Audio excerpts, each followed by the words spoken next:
you've got to be able to discern for yourself what's working for you, what's true for you, and you feel it here. I recommend that as we look at all of this information coming our way, which is going to continue to expand. I mean, there's no question about it. We're discovering new planets and what have you. It's all happening. But what's most important is that we begin to discern not from our mind and what we think we know and what we think our reality is, which is really just a projection of what we've already got up here, but rather use this area, the heart and the solar plexus, which have an intelligence more vastly superior than that of the brain. The heart, in fact, has 50 times more the electromagnetic power than the brain. So the heart's intelligence, the heart's wisdom, is spot on. And in the center, the solar plexus, called the Na'au here on Maui in Hawaii, the Na'au has a knowing, so you feel right away the truth of something. It hits you in this area. Your heart and solar plexus will give you the truth of the matter. You don't have to rely on other people feeding you information. You don't have to trust what I'm saying or what anybody else is saying for that matter. It's simply that inner knowing that's literally a physical sensation that will supersede our mind's knowing, so that we can discern for ourselves what's really happening and go with that. Because again, there are so many differing points of view. I'm not even sure what's going to unfold in that time continuum, but I do know that the next 18 days after we enter into the March 9th activation of the 9th wave, that every 18 days there's going to be a significant event that occurs, which has been true of every single wave that's come through over the years. It's been followed by significant human changes. So it's all here to assist in our conscious evolution, or this conscious revolution, really. It's remarkable. Yeah. We've been bombarded by photonic rays lately, and it's for good reason, because we're being prepared, and Mother Earth is being prepared for these earth changes. And, well, Mother Earth is being prepared for the earth changes. Yeah.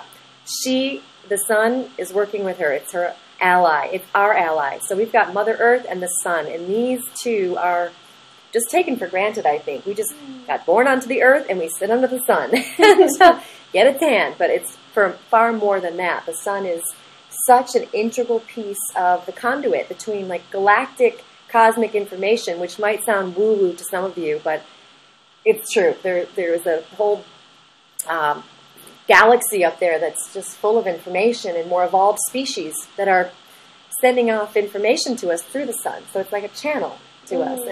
And at the same time, it's part of activating more of our DNA and coming into a higher state of awareness. The sun and its flares are purposeful. And the sun has actually always been thought of as dangerous, you know, like stay out of the sun or wear your sunscreen and, you know, what have you. It's good to wear sunscreen to prevent wrinkles, but I honestly believe the sun is an essential component to what we're now moving into.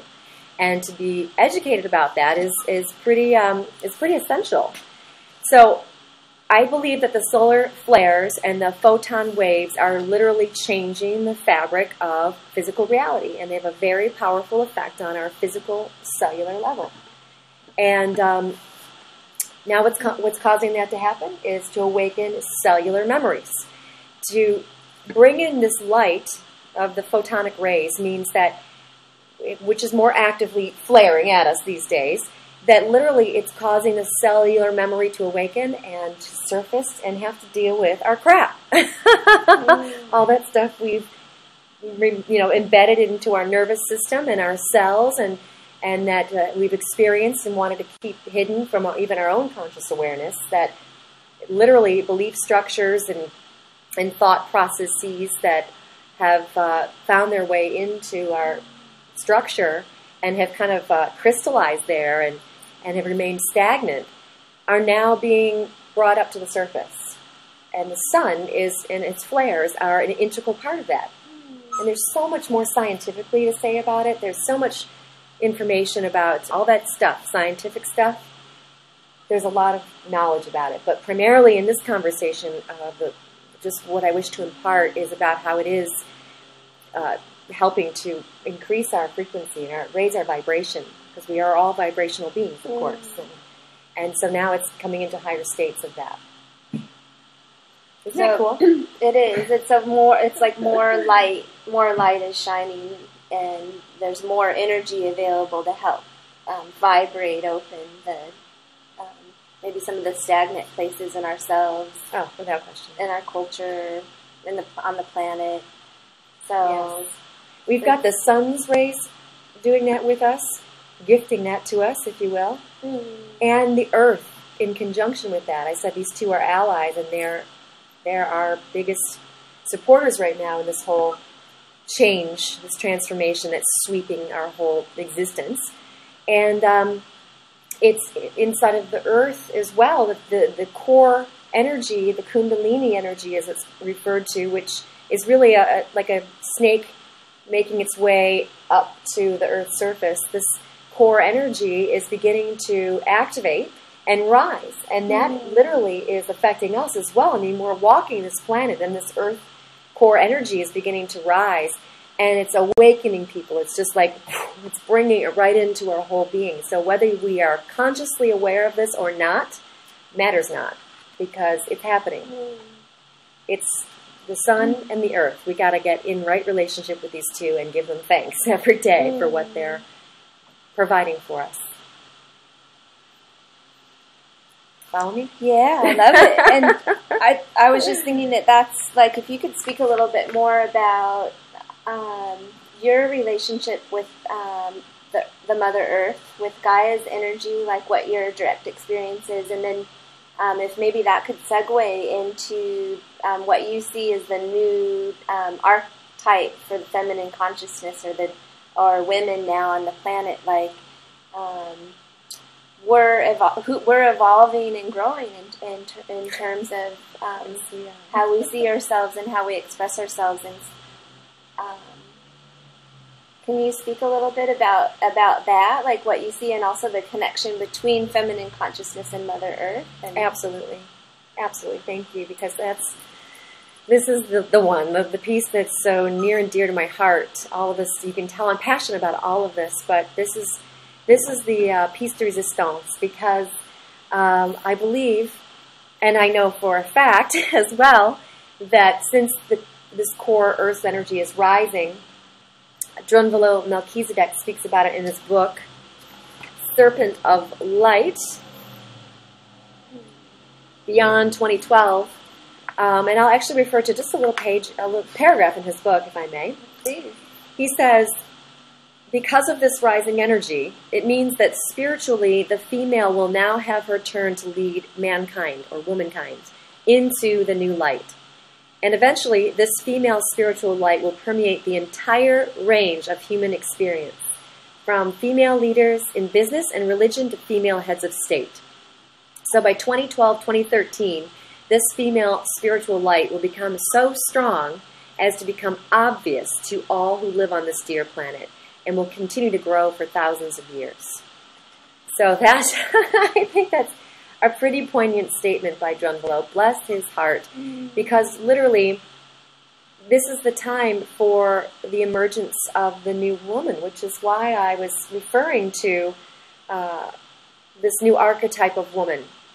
And it's really happening now as our atoms are spinning faster and the earth is spinning faster, and these are scientific facts that we cannot refute. Sometimes hard to measure, but nonetheless, having a relationship with the earth is key, and being here now is key. Being present to the earth, connecting with the earth as best you can. I think that's why I wear these feathers, because they really are a reminder for me. They connect me into the indigenous, and they were the first beings, inhabitants of this planet, and connected with the earth, and loved the earth, and planted on the earth, and tended to it.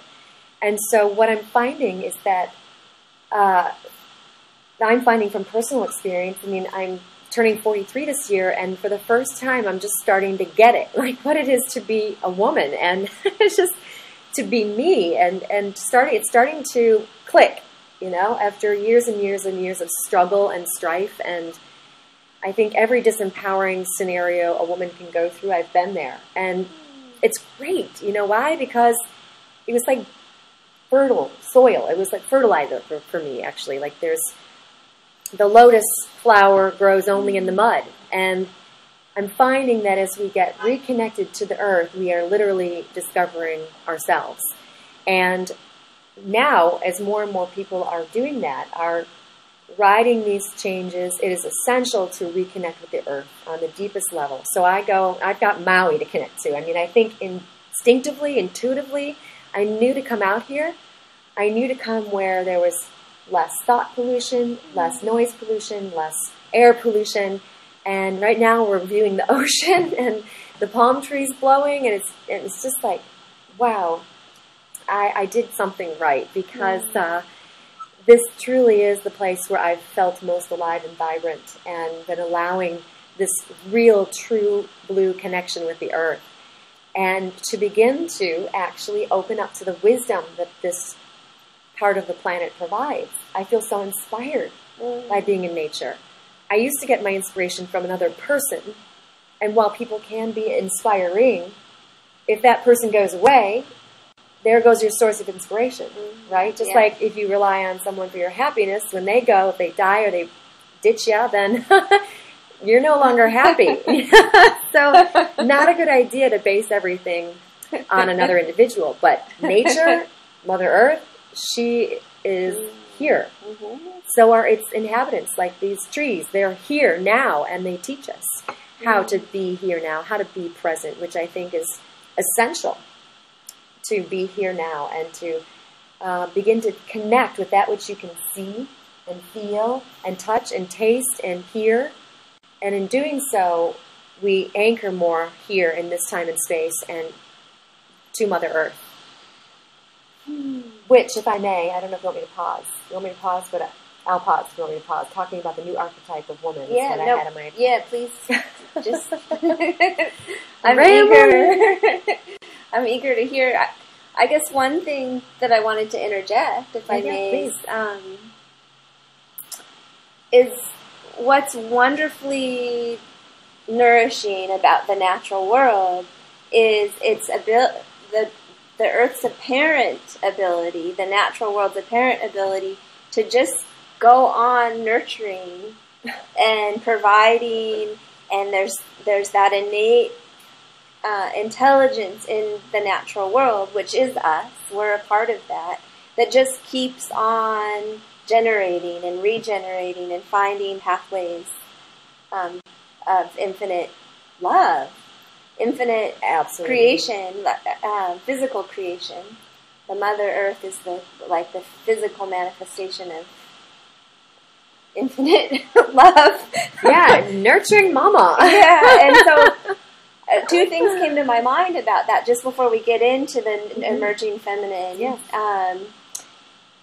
Which is, one is that's actually the part of the feminine consciousness that I think it would behoove us to embody more and more, is that kind of the actual immense intelligence that the consciousness has, earth consciousness has, feminine consciousness has, to keep being a vessel for love. And at the same time, if we look at the way that we've been treating the earth in confusion, there is a limit to what can be given in a situation, in a system that's taxed.